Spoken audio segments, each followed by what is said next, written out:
10 महाविद्या दरबार से मैं अघोरी रिद्धिमा भैरवी। मैं अपने शिव शक्ति, 10 महाविद्याओं, अपने इष्ट, अपने आराध्य, अपने गुरुओं के चरणों में प्रणाम करते हुए और आप सभी के लिए मंगल कामना करती हूँ। आप सभी को अच्छा स्वास्थ्य हो, आप सभी पे माँ भगवती की कृपा दृष्टि बनी रहे, ये प्रार्थना करते हुए जय माँ भैरवी, जय महाकाल। जैसे कि आप सभी जानते हैं कि हर वर्ष में 4 बार नवरात्रि आते हैं और हर 4-4 महीने में आते हैं, जो कि शारदीय नवरात्रि, चैत्र नवरात्रि और जिसमें कि 2 गुप्त नवरात्रि होते हैं।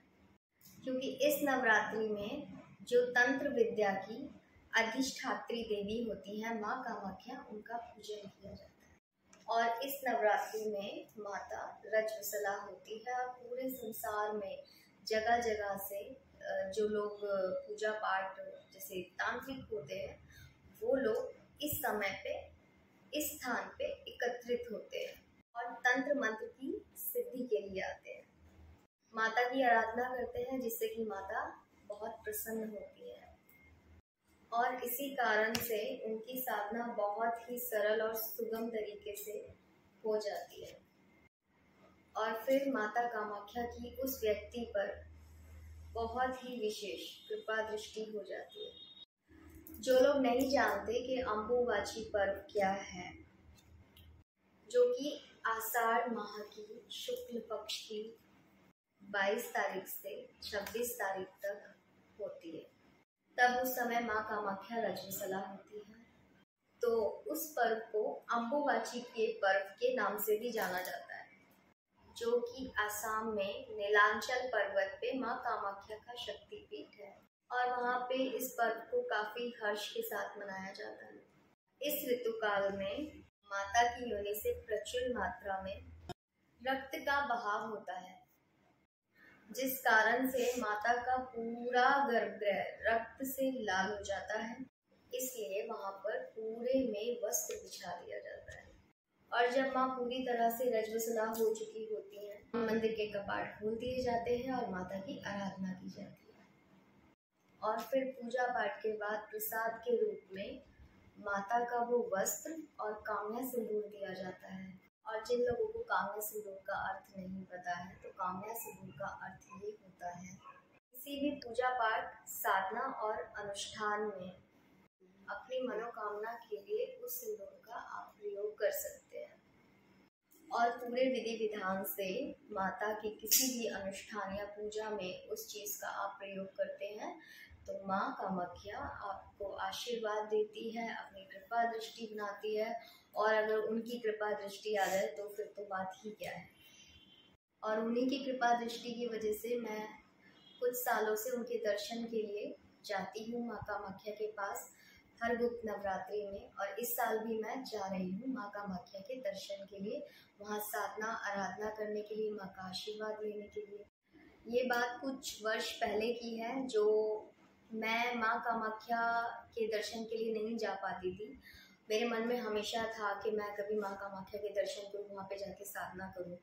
तो जब मैं किसी कारणवश मैं वहाँ नहीं जा पाई थी, तो मैं अपने गुरु से मैंने कहा था कि मेरे को माँ कामाख्या के दर्शन करने हैं और मेरे को माता का आशीर्वाद चाहिए। तो मेरे गुरु जी ने मुझे मेरे घर से ही रविंद्र नाथ जी ने मतलब घर से ही मेरे को पूजा पाठ, अनुष्ठान, हवन करवाए। और वो सब करवाने से, घर पे ही साधना करवाने से माता को मुझे घर पे ही कहीं जाने की ज़रूरत नहीं पड़ी। मुझे घर से ही आशीर्वाद मिला, माँ ने मुझे दर्शन दिए। और उनके दर्शन की वजह से जब मेरी मन में इच्छा भी थी, मैंने माँ को बोला कि आप सबको बुलाती हो, आप कभी मेरे को भी दर्शन के लिए बुला। वैसे मैं खुद को बहुत ही ज़्यादा सौभाग्यशाली मानती हूँ कि मुझे वहाँ, मैं जब नहीं गई थी तो भी माँ ने मुझे दर्शन दिए, अपना आशीर्वाद दिया। और उसके बाद से मैं हर वर्ष माँ कामाख्या के दर्शन के लिए, उनके आशीर्वाद के लिए, उनके वहाँ साधना के लिए मैं जाया करती हूँ। ये मेरा पहला अनुभव था कि मैं माँ कामाख्या से कैसे जुड़ी। और जब उनकी कृपा हुई तो बस ऐसी हुई कि आप सबके मैं सामने हूँ। और उनकी दया से और मेरे गुरुओं की, मेरे इष्ट की, मेरे आराध्य की, मेरे शिव शक्ति की कृपा से मैं आज सफल हूँ। और उनके आशीर्वाद से ही मुझे मेरी साधनाओं में सफलता की प्राप्ति होती है। और जो लोग किसी भी कारण से माँ कामाख्या के इस गुप्त नवरात्रि में वहाँ नहीं जा सकते तो उनको निराश होने की ज़रूरत नहीं है। और जो लोगों को नहीं पता कि क्या अनुष्ठान किया जाता है और कैसे होता है माँ कामाख्या की पूजा, आप घर पे रह करके ही माँ की आराधना साधना कैसे कर सकते हैं वह आप मेरे से जानकारी ले सकते हैं। आप कहीं भी हो, माँ आपको आशीर्वाद ज़रूर देगी और एक सफल साधक बनाएगी। और जो लोग साधना नहीं करना चाहते और किसी के मन में कोई मनोकामना है या कोई रुका हुआ काम है तो माँ से आप अपने घर से ही प्रार्थना कर सकते हैं। और ज़्यादा ही कुछ है तो आप माँ कामाख्या के इन दिनों में 11 रुपये या अपनी इच्छा अनुसार कुछ पैसे लाल कपड़े में बांध करके रख सकते हैं और कहिएगा कि माँ अगर मेरी मनोकामना पूरी होती है तो मैं इसका प्रसाद आपके नाम से बांट दूंगा। तो माँ कृपा आप पे ज़रूर बनाएगी। ऐसा नहीं है कि आप यहाँ हो तो आपको आशीर्वाद नहीं मिलेगा या कोई ऐसी कोई बात नहीं है। लोगों के माइंड में होता है कि नहीं हम वहीं जाएंगे तभी साधना होगी। मैंने भी की है, मैंने माँ के दर्शन यहीं पाए हैं। उसके बाद जब मेरे को माँ के दर्शन हुए तभी मैं वहाँ गई हूँ और उसके बाद भी माँ ने मुझे दर्शन दिए। तो मैं सिर्फ आप सभी से यही कहना चाहती हूँ कि जो लोग नहीं जा सकते, ठीक है, तो वो लोग बिल्कुल भी निराश ना हो। माँ सबकी है और हर जगह है। जय माँ कामाख्या। और माँ भगवती आप सभी की मनोकामना पूरी करे। जय माँ घोड़ा काली, जय हो अघोरी गुरु मणिकंदन जी।